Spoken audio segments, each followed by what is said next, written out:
Bueno, siguiendo con la programación, quiero presentar a Luis Alvear Guerrero, arquitecto de información y diseñador gráfico, egresado de la Universidad Autónoma de Cali y especialista en diseño multimedia de la Universidad Nacional de Colombia, con una experiencia en arquitectura de información y experiencia de usuario desde hace 5 años. Apasionado por la usabilidad y el diseño centrado en el usuario, ha trabajado para el sector público y privado en el diseño de experiencia de usuario y arquitectura de información para diferentes aplicaciones hechas a la medida. Ha trabajado para diferentes industrias como el sector farmacéutico, del entretenimiento, tecnología y comunicaciones. Actualmente trabaja en Semoga y como consultor y asesor independiente para agencias digitales.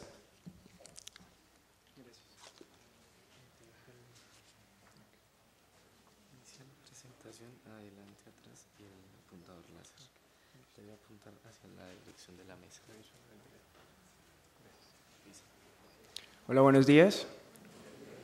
Mi nombre es Luis Alvear. Soy diseñador gráfico y hace algunos años trabajo en experiencia de usuario, he trabajado para diferentes compañías y actualmente me desempeño como arquitecto de información en Semoga, una agencia digital bogotana.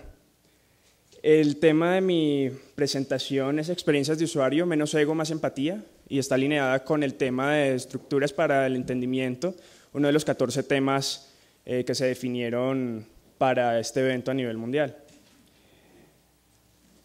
Realmente hoy yo les voy a hablar de zapatos. Sí, zapatos. Todos tenemos zapatos, los estamos usando en este momento y estamos muy familiarizados con los zapatos y cuál es la función que cumplen en nuestra vida diaria. De hecho, los zapatos nos acompañan aproximadamente el 65% de nuestro día. Nosotros tenemos diferentes criterios para usarlos y para tomar la decisión de cuáles escoger o en qué momento usarlos. Eso depende del contexto o del objetivo que queramos lograr con esos zapatos. En el mercado existe una infinidad de opciones, tenemos muchas opciones de zapatos y dependiendo de ese objetivo, como lo decía, podemos escoger unos u otros. Sin embargo, bueno, encontramos zapatos especializados, por ejemplo, para hacer deportes, para descansar, para estar en la playa.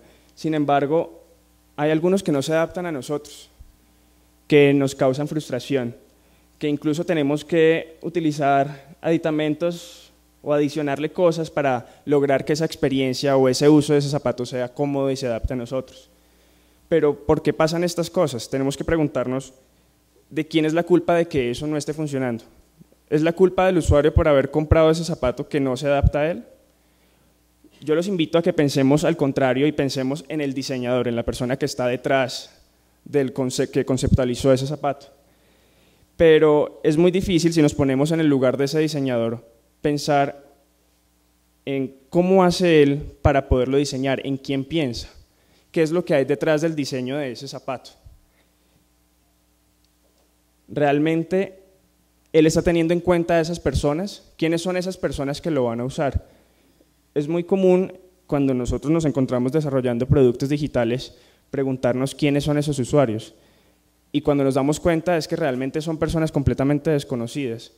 La información que tenemos es muy básica o si afortunadamente tenemos datos estadísticos para las personas que trabajan en agencias de publicidad o en agencias digitales, nos da una información básica, pero realmente no tenemos ninguna conexión con esos personajes. Entonces realmente estamos trabajando con personas sin rostro, a las cuales no conocemos bien. Cuando estamos desarrollando ya esos proyectos, es muy común diseñarlos en forma de autorretrato, como lo llamo yo, y es simplemente asumir, asumir conceptos o pensamientos de acuerdo a mi modelo mental. Es decir, si tengo una necesidad puntual en una página web, es ponerme a pensar, bueno, si yo entrara a esa página web yo creo que no lo usaría porque no me va a llamar la atención, o yo creo que si pongo la caja de redes sociales en la esquina superior derecha, los usuarios no lo van a ver, o probablemente si yo entro a esta sección que se llama acerca de, no la voy a leer porque me va a parecer aburrida. Entonces es muy común o es más fácil para los diseñadores mirarse en el espejo y empezar a hacer esas definiciones de arquitectura de información y experiencia de usuario basados en sus propios pensamientos o en su propio modelo mental. Y algo para las personas que pudieron ir al Día Mundial de la Usabilidad que se celebró el año pasado, la conferencista Whitney Hess dijo una frase muy interesante que traigo aquí pues quiero resaltar, y es que los usuarios no son como yo y yo no soy como los usuarios. Y es algo muy importante que debemos tener en cuenta a la hora de diseñar esos proyectos digitales. ¿Qué es entonces lo que necesitamos para poder afrontar estos proyectos? Y es un concepto muy importante, empatía. Esa empatía nos va a permitir ponernos en los zapatos de esos usuarios, entender cuáles son sus objetivos y las metas que quieren lograr, mirar cómo están pensando y no anteponerme a mí ante esas necesidades que ellos tienen. Es muy difícil sentir empatía por alguien que no conocemos. Realmente la empatía pues, es un sentimiento que todos tenemos, pero con personas que conocemos o que son cercanas a nosotros. Entonces, es importante, ahorita les voy a mostrar algunas técnicas que nos pueden ayudar a sentir esa empatía por esos usuarios que no conocemos para poder definir nuestras experiencias de usuario. El concepto de empatía, yo lo quiero relacionar con otro concepto que se habla en el libro, pues en el famoso libro del oso polar, que es a nivel estratégico lo que Peter Morville y Luis Rosenfeld llaman disparar sin apuntar. Entonces ellos nos muestran acá dos escenarios donde el primero se llama disparar luego apuntar y el segundo es apuntar y luego disparar. Y muestra cómo si nosotros tenemos claros los objetivos desde el comienzo y hacemos algo de investigación, vamos a poder acortar esfuerzo y vamos a poder reducir los tiempos de ejecución de un proyecto de arquitectura de información. Por lo general es muy común que los proyectos comiencen automáticamente con la estrategia y no haya ningún tipo de investigación detrás, y no solo con usuarios, sino con el mercado, mirar la competencia, mirar realmente qué es lo que está sucediendo en el mismo entorno de ese producto digital. Realmente entonces lo que yo pienso es que ese tema de disparar y luego apuntar, o disparar sin apuntar, pues se lo debemos dejar a este personaje. Y lo que yo les invito es que dejemos de ser cupidos, dejemos de tener los ojos vendados y de disparar a la loca, porque realmente podemos apuntarle a los objetivos del negocio o no, o a los objetivos del proyecto, pero pues realmente es un riesgo muy alto y tenemos que diseñar es para lo más probable como arquitectos de información. La experiencia de usuario se logra a través de pues, lo que yo llamo diferentes herramientas para diseñar o hacer diseño centrado en el usuario, lo que nos permite ponernos en el lugar de ese personaje. Sin embargo, es muy común que en los proyectos que afortunadamente cuentan con procesos de experiencia de usuario y de arquitectura de información o compañías que cuentan con personas dedicadas a esto, se tienda a satanizar al cliente o a victimizar a los usuarios. Por satanizar al cliente me refiero a que toman las limitaciones técnicas de presupuesto de tiempo que tengan los proyectos para, digámoslo así, echarle la culpa de por qué no se puede lograr una experiencia mejor, o cuando el cliente pide recortar ciertas funcionalidades o acomodarse a cierta plataforma, entonces ahí es cuando sentimos como esos roces y esas frustraciones como arquitectos de información.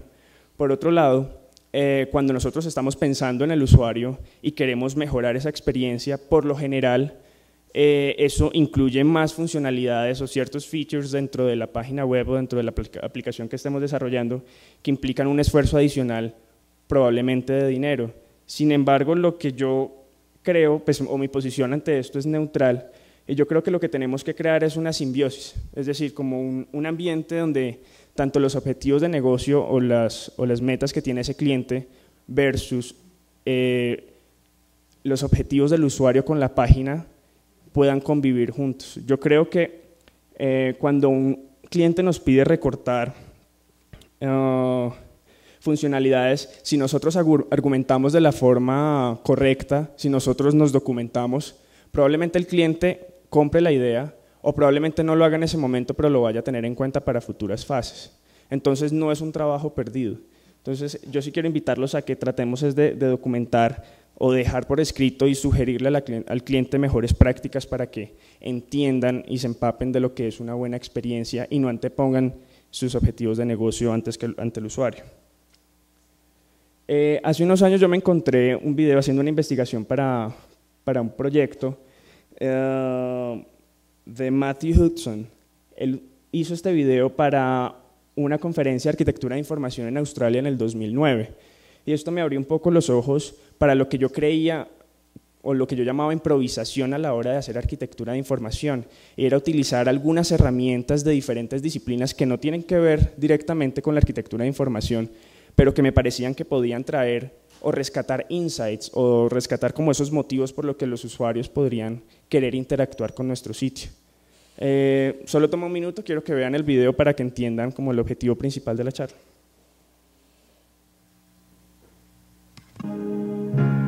Look into my eyes.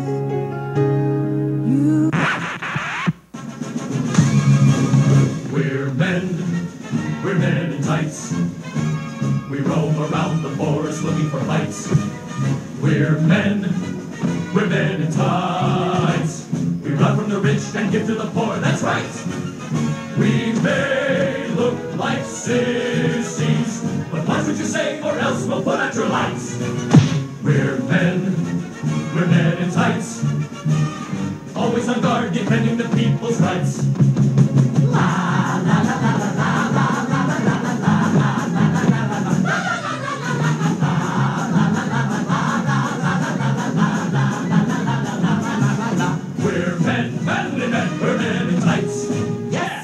we roam around the forest looking for fights. We're men in tights. We run from the rich and give to the poor, that's right. We may look like pansies, but don't get us wrong or else we'll put out your lights. We're men in tights, tights. Always on guard, defending the people's rights. When you're in a fix, just call for the men in tights. We're watch. Entonces realmente este video resume cómo nosotros podemos apropiarnos de estas herramientas y por eso él titula este video Arquitectos de información son como Robin Hood. Lo que yo les voy a mostrar a continuación son algunas herramientas que yo he utilizado en proyectos reales y que ya con la experiencia he podido refinar y que me he dado cuenta que son bastante útiles a la hora de hacer nuestras definiciones. No quiero que ustedes piensen que estas herramientas pueden reemplazar la documentación formal de la arquitectura de información. Lo que pretendo es que nosotros las utilicemos como alternativas para poder hacer esas definiciones. Es muy común encontrarse con proyectos que no quieren invertir demasiado tiempo en arquitectura de información por temas presupuestales o porque aún no entienden o no comprenden el concepto y lo importante que es la arquitectura. Entonces estas herramientas nos permiten optimizar ese tiempo para tratar de hacer esas definiciones y encontrar esa empatía que necesitamos para encontrarlos. Sin embargo, la documentación formal, los wireframes, los sitemaps, los user flows son vitales, sin embargo, pues toman un tiempo considerable para hacerlos. La primera herramienta es el Character Profile. Es una herramienta muy similar a Personas, no sé si algunas personas estén familiarizadas con ella. La idea de esta herramienta es permitir crear un perfil ficticio de un posible usuario. Dentro de ese perfil nosotros estamos considerando unas características básicas como la edad, el nombre, su ocupación, cuáles son los objetivos claves que tiene esa persona probablemente con el sitio. En esta parte superior estamos colocando como una frase clave, es como lo que yo llamo como el statement o el objetivo principal de ese usuario, y alrededor nosotros no es necesario que sea una fotografía, la idea es que estas herramientas sean colaborativas y si ustedes pueden involucrar a los diseñadores, a los implementadores, a la gente que hace el user interface desde el comienzo con estas herramientas, ellos van a tener un mejor conocimiento y entendimiento del proyecto. Entonces la idea es que la gente empiece a colaborar, a rayar, a esbozar, lo pueden poner en un tablero y empiecen como a perfilar ese usuario, cómo lo ven, cómo se lo imaginan. Al tener presente siempre estos perfiles de usuarios, esta es una herramienta que la utilizan mucho los escritores cuando escriben novelas o cuando hacen cuentos o historias para poder crear ese perfil o esa hoja de vida, por así decirlo, de los personajes que van a interactuar con su historia. Al tener esto presente siempre en todo el proceso de la arquitectura de información, nosotros vamos a tener como ese contacto con esa persona que no existe, pero que esto nos ayuda como a crear ese puente. Y es pensar cuáles son esas necesidades y tenerlo en cuenta a la hora de diseñar ese flujo o esa experiencia que queremos. Bueno, en la presentación ustedes también van a tener unos links donde van a poder ampliar la información a unas páginas donde les enseñan paso a paso cómo hacerlas o donde hay documentación, digamos, un poco más completa. Pues por temas de tiempo no podemos, cada herramienta podría darnos para una charla individual. El mapa de empatía, perdón, una vez nosotros ya definimos los usuarios o ya sabemos quiénes son, obviamente la información de la herramienta anterior también se puede sacar o extraer de información de mercadeo que nos puedan dar las agencias. Es muy importante que los arquitectos le pregunten al cliente si tienen dicha información. Incluso las estadísticas de Google Analytics nos pueden servir mucho. Digamos que no menospreciemos cualquier tipo de información que haya con respecto a lo que los usuarios probablemente están haciendo o podrían hacer. Eso nos ayuda mucho a entender cómo el comportamiento de ellos. Este mapa de empatía lo que permite es analizar el contexto. Ya vimos al individuo, ahora vamos a ver cómo se desenvuelve. Entonces simplemente es ubicar al personaje y mirar diferentes aspectos, digamos, de la vida de ese personaje. ¿Qué es lo que está escuchando? ¿Qué es lo que está pensando? ¿Lo que está viendo? ¿Lo que está diciendo? ¿Qué es lo que está sintiendo? Eso nos ayuda en términos de el personaje y la interacción de la interfaz, ver qué es lo que está esperando, ver qué es lo que está observando, ver cuáles son esas motivaciones que lo llevarían a usar esa herramienta o qué es lo que espera encontrar. Acá hay una forma, digamos, un poco más formal de hacerlo, pero pues como les decía, ustedes pueden utilizar herramientas, papel, empezar a rayar, hacer iconos, para poder expresar, digamos, como todo ese contexto del usuario y entender un poco más qué es lo que le está esperando. Está el análisis de tareas. Una vez nosotros ya entendemos el contexto de ese personaje y ya tenemos definido quién es esa persona, podemos entrar a definir cuáles son todos los pasos o todos los puntos de contacto entre esa persona y la interfaz.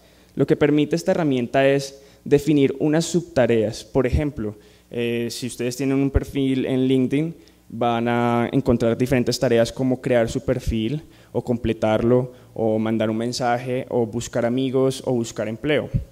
Cada una de estas tareas tiene diferentes pasos o procesos y lo que permite es analizar en qué escenario, en qué contexto va a hacer ese personaje dicha tarea, cuáles son los puntos críticos con los que se podría presentar, ahí podemos asumir cuáles son los posibles errores, cuáles son las posibles frustraciones, y en términos funcionales, como cuáles son todas esas, ¿cómo decirlo así?, como conexiones, por ejemplo, técnicas con la base de datos, qué tipo de información le devuelve el sistema al usuario cuando está ejecutando esa tarea.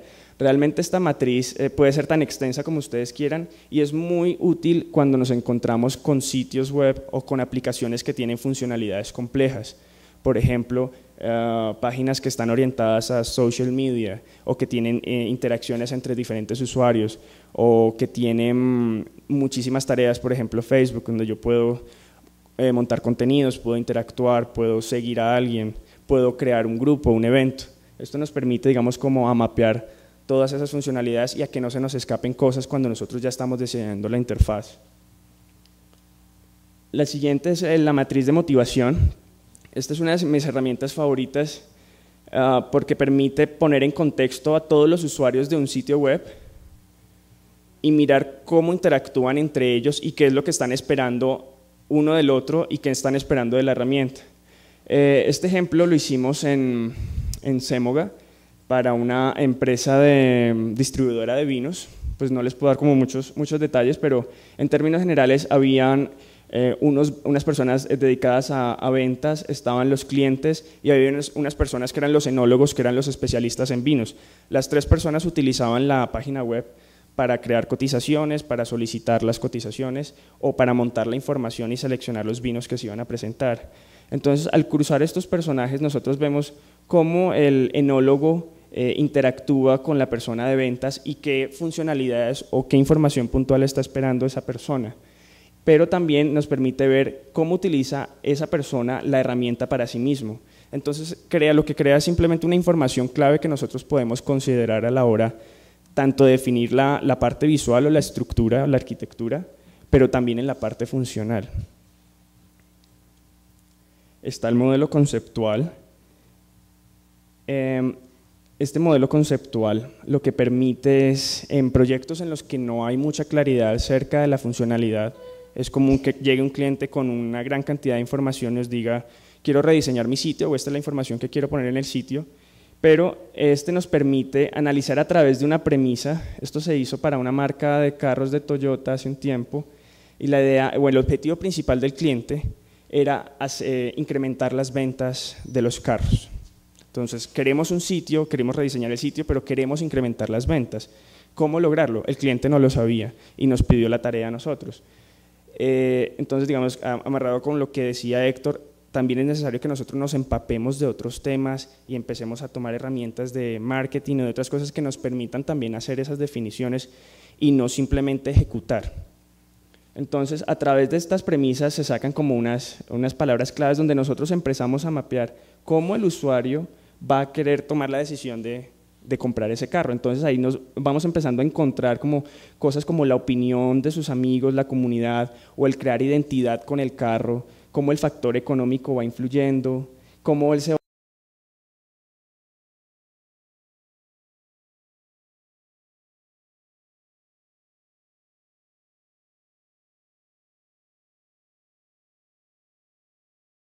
o la información clave que la gente espera encontrar en el sitio. Entonces aquí los iconos que están un poco más grandes son lo que consideramos las cosas más importantes y relevantes. Entonces al final esto permite tener en cuenta o tener en la cabeza los objetivos de negocio del proyecto, pero también las posibles interacciones del usuario. Entonces este realmente es como un mapa general de esa experiencia, es una experiencia inicial y desde ahí podemos arrancar a hacer mejores definiciones que simplemente recibir un listado de requerimientos y tratar de empezar a hacer el wireframe directamente. Está la matriz de contactos. Esta herramienta también es muy interesante. De esta no pude traer un ejemplo real, no estaba autorizado, pero encontré esta en internet.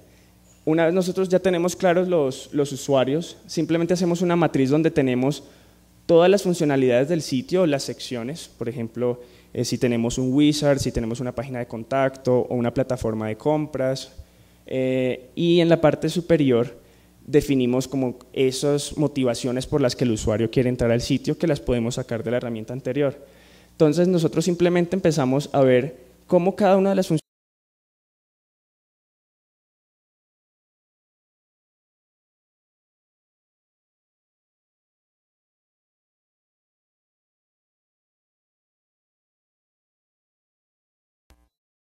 y con qué información probablemente va a continuar.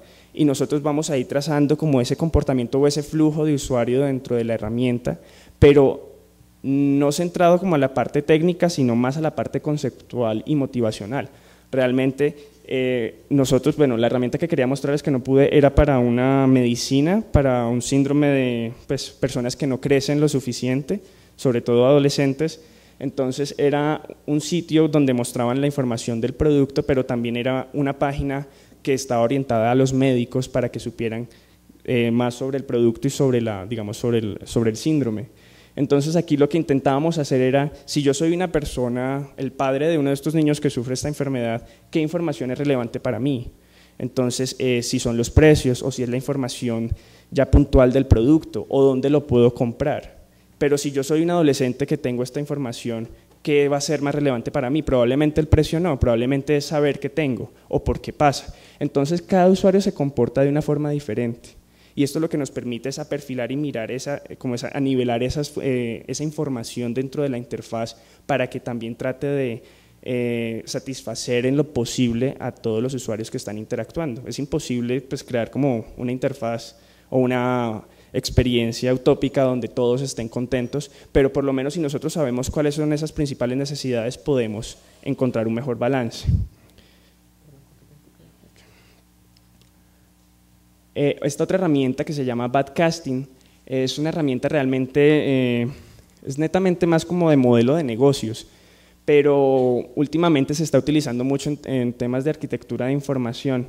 El Badcasting lo que hace es, cuando nosotros tenemos un problema puntual a resolver o queremos definir la funcionalidad como la funcionalidad de un módulo específico, por ejemplo, si queremos diseñar un wizard para encontrar, no sé, digamos apartamentos o comprar televisores, entonces ese wizard me va a ayudar a ofrecerme productos de acuerdo a esas necesidades puntuales que yo quiero. Entonces simplemente lo que permite es pensar en un escenario futuro y luego empezarse a devolver teniendo en cuenta como cuáles son todos esos pasos o las necesidades técnicas, no solo técnicas, sino de experiencia para que el usuario pueda lograr eso. Por lo general el backcasting piensa en 3 caminos diferentes. Es decir, digamos que son 3 soluciones o 3 flujos diferentes que un usuario podría tener dentro de esa herramienta. Y al comparar los 3 caminos, se escoge el mejor. Esto es muy sencillo hacerlo en un tablero con post-its, porque nos permite pegar y despegar cuáles son esos pasos y poder acomodar como ese flujo a lo que nosotros realmente estamos esperando. Por último, se toma la decisión de cuál es el mejor proceso y ya se empieza la ejecución. Entonces, digamos que esto es cuando tenemos digamos, cuestionamientos más técnicos, se pueden discutir con el equipo tecnológico y esto ayuda realmente a resolver esos procesos porque la arquitectura de información no solo debe tener en cuenta la parte pues, del usuario, sino también tener en cuenta esas limitaciones técnicas y esto es una buena herramienta para discutirlo. El Wireflow, estas son unas herramientas ya como para la formalización de la experiencia de usuario. Simplemente esta es la fusión o la combinación de los wireframes y los flujos. Es muy útil cuando trabajamos en equipos multidisciplinarios y queremos evaluar que toda la experiencia que se planteó está siendo, digamos, bien planteada. Entonces, si uno hace, pues no es necesario hacerlo tan formal, se puede hacer con sketches incluso, y donde se va mapeando desde cada botón a qué interfaz lleva o qué ventana aparece al presionar un botón. Esto en términos técnicos de negocio incluso el cliente lo puede ver y entender cómo se va a comportar ese sitio y como es tan visual les va a poder, les permite como comprender en su totalidad cómo se va a comportar o cuál es la experiencia que estamos definiendo. Entonces acá hay otro ejemplo donde está pues, más sencillo, simplemente se imprimen los wireframes y se pegan y se pueden acomodar. Estas herramientas pues como ya les dije son colaborativas y es lo interesante de eso. Y por último, mi invitación es a que hagamos más sketching. Realmente yo creo que es una herramienta subvalorada y realmente es una de las formas más económicas de hacer arquitectura de información. Yo considero que si no aprueban arquitectura de información en un proyecto, al menos con media hora, 1 hora de sketching, nosotros podemos definir y crear grandes diferencias en un proyecto que no tiene nada de arquitectura. Podemos hacerlos en cualquier lugar, en un tablero, tratar de pensar y discutir con las personas que están en el equipo cómo podría comportarse, borrar, volver a hacer. Si nosotros hacemos bastante sketching antes de empezar a hacer la documentación formal, nos vamos a ahorrar mucho tiempo, como lo vimos en el esquema del libro del oso polar. Realmente esto lo que le permite a uno es pensar más rápido y hacer definiciones y aproximaciones de una forma más ágil.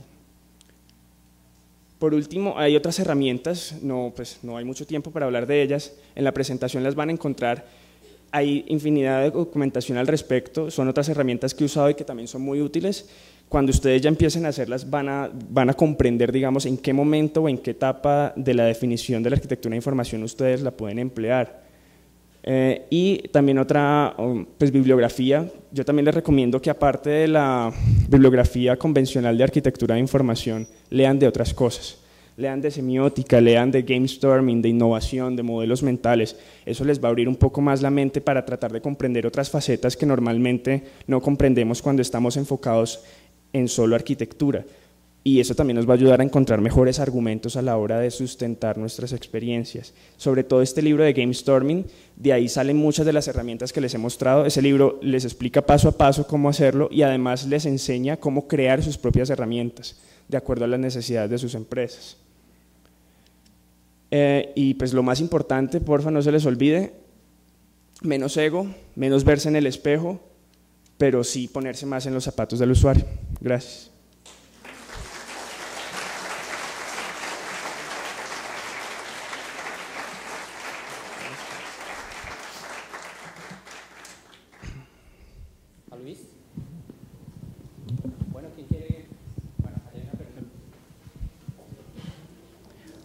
Buenos días, Luis. Hola, ¿cómo estás? Bien, creo que Semoga es una de las pocas empresas que promueve esto de la arquitectura de información y crea espacio, crea un puesto para ese tipo de asesoría a la empresa. Sí. Pero más allá de Semoga, en su experiencia personal, quisiera saber si conoce algunas otras empresas que promuevan esto, porque obviamente los ejemplos que hemos escuchado en las dos conferencias se enfocan hacia empresas grandes, Facebook, más todo por fuera, pero a nivel Colombia, si usted conoce como profesional, como diseñador, otro espacio, otras empresas que promuevan eso. A ver si enviamos la hoja de video. Bueno, realmente en mis inicios como arquitecto de información fueron en empresas de software.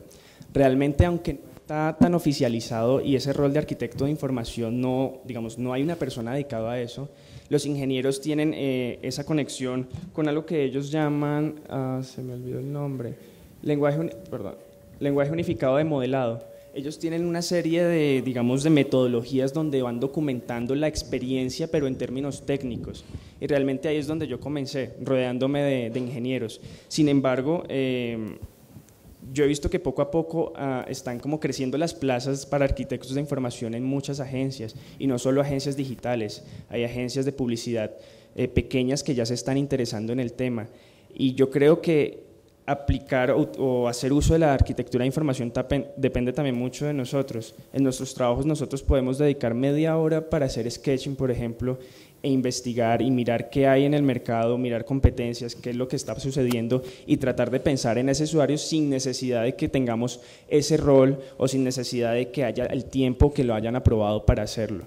Entonces yo creo que es más una discusión, y si hay una empresa, las empresas pequeñas yo creo que son las que incluso tienen más potencial para hacerlo, porque no tienen, digamos, tantas jerarquías, sino que tienen como más libertad para hacer esa investigación y de sentarse en una mesa redonda y discutir qué es lo que está pasando.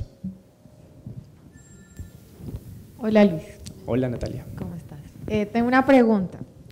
Tú ahorita hablabas de character profile y saber cuál es la diferencia entre la técnica de personas y el character profile. O sea, porque son similares, ¿cuál sería como lo diferente? Porque no entendí muy bien. Bueno, personas, realmente muchas de estas herramientas las vas a encontrar también con diferentes nombres. Esta se parece mucho a personas, pero lo que pasa con personas o el entregable final es mucho más formal, mientras que la idea con el character profile es que el equipo completo esté haciendo el arquetipo de esa persona, esté pensando cómo es, cómo se comporta, tiene el pelo largo, es joven, cómo se viste, cuáles son esas características, usa maleta, está conectado al BlackBerry todo el día, está en internet o revisa internet de vez en cuando, o es una mamá ocupada con 3 niños y no va a tener mucho tiempo para entrar a la página. Entonces es más una herramienta como de brainstorming y de pensar cómo es esa persona cuando no tenemos información al respecto. Mientras que personas es como crear un poco de biografía de esa persona más formal, ponemos una fotografía, documentamos, pero no hay ese ejercicio colaborativo donde se está pensando en quién es.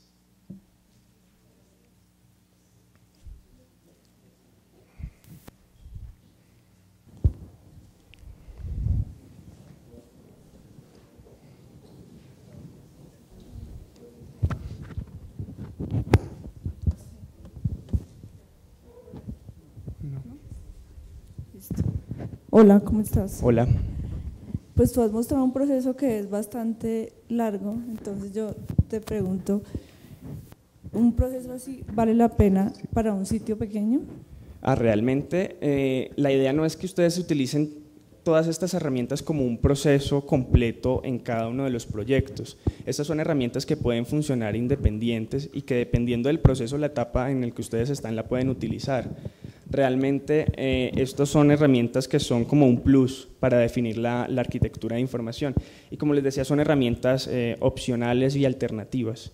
Entonces no es necesario que nosotros tratemos de completar todo el proceso y definir desde el character profile hasta los wireflows, porque pues realmente lleva mucho tiempo, pero son herramientas que independientemente funcionan muy bien y que les permite a ustedes tener acercamientos a lo que probablemente puede ser una arquitectura de información mejor construida. Y como decía al principio, la idea no es reemplazar la documentación formal con esto, porque pues estamos acostumbrados a hacer wireframes y flujos y sitemaps, es como lo más convencional, los entregables más comunes, pero pues esto nos permite como salirnos un poco de eso y más bien pensar o diseñar centrado en el usuario, y cuando no tenemos tiempo o no nos aprueban tiempo suficiente, estas herramientas pues son muy flexibles y nos permiten rápidamente hacer como esas primeras definiciones. Entonces, digamos, cada una de ustedes la pueden utilizar. Digamos, hay proyectos en los que ya tienen súper definidos quiénes son los usuarios o quién es el cliente final. Entonces, no es necesario arrancar por hacer ese character profile, sino arrancar con esa documentación que tenemos y de pronto mirar como cuál es el contexto, cuáles son esas motivaciones y seguir adelante. Dependiendo entonces del tipo de proyecto, ustedes pueden modular estas herramientas y utilizarlas como quieran.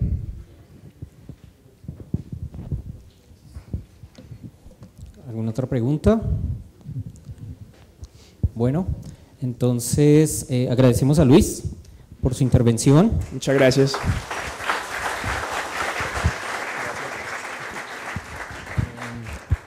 Bueno, cambié el micrófono. Bueno, entonces les voy a pedir, vamos a salir a un break y nos vemos en 15 minutos. Vamos a empezar muy en punto. Bueno, muchas gracias. Ya pueden seguir.